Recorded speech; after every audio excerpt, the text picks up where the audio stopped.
but maybe you're an intrapreneur. What's going on, fam? Dr. Sean here, continuing the conversation on how you can win and how we can win together.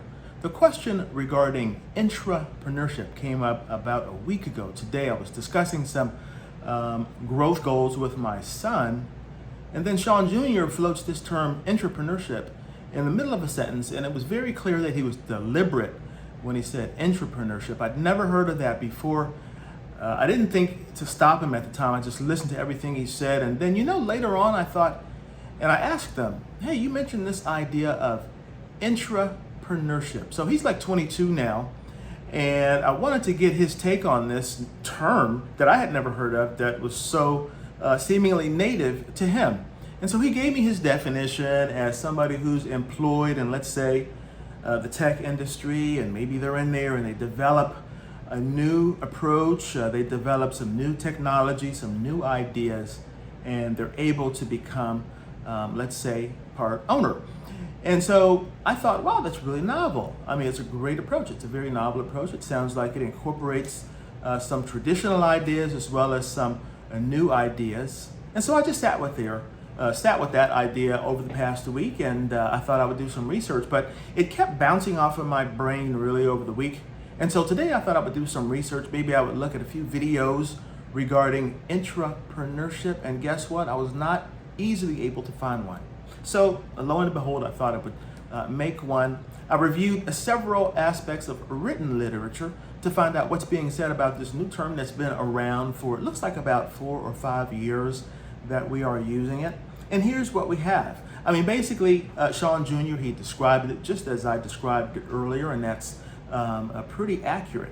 But it seems like a person who, let's say, they have some aspirations of moving up. They definitely don't want to stay in the same place for a long time. They want to have meaningful impact where they are. And so they start to take, let's say, ownership of an area that really interests them. Maybe they want to grow in that area. Maybe they see it as an area of growth, and they feel that expending some, let's say, investing some personal energy makes sense. And so in this regard, they can become more specialized in that small area of their industry. And if they become more specialized, they have more ownership, more personal, more emotional ownership in that space. It can lead to greater flexibility. It can lead to increased leverage also when it's time to talk later. They can get certainly more respect when they know more about a specific area. They can become kind of the local expert, if you will. Certainly they'll get more respect. They will have more opportunities for advancement within that space. And then even outside of that space, it increases their chances of being able to make moves and, of course, have more choices than they would have had if they didn't become an intrapreneur. Now, I think this is a wonderful opportunity because many times we are considering an either or situation. Okay, I'm employed, I have this job, I'm getting my bills paid, and I have security, but I really want to move up, I really want my own thing. And then it involves perhaps giving up all that security to start our own thing. However, intrapreneurship seems to offer kind of a both and scenario. You have the security, you have the professional organizations, you have the collegiality associated with being employed and working with other colleagues there. Yet you get the flexibility and all those things we mentioned when we take more ownership in a specific area. I've actually done this before. I wasn't that conscientious about it. As you know, a neurologist, and many times people, by the way, they say, you're a neurologist, why are you concerned about these ideas?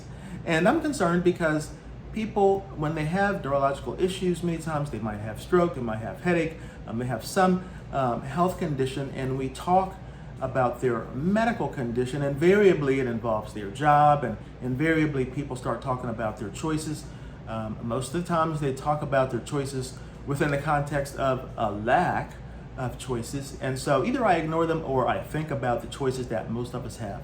And so that's why I like having these discussions because they involve overall health, and they involve overall ways for us to have more choices, more victory, and more ways that we can win and keep winning.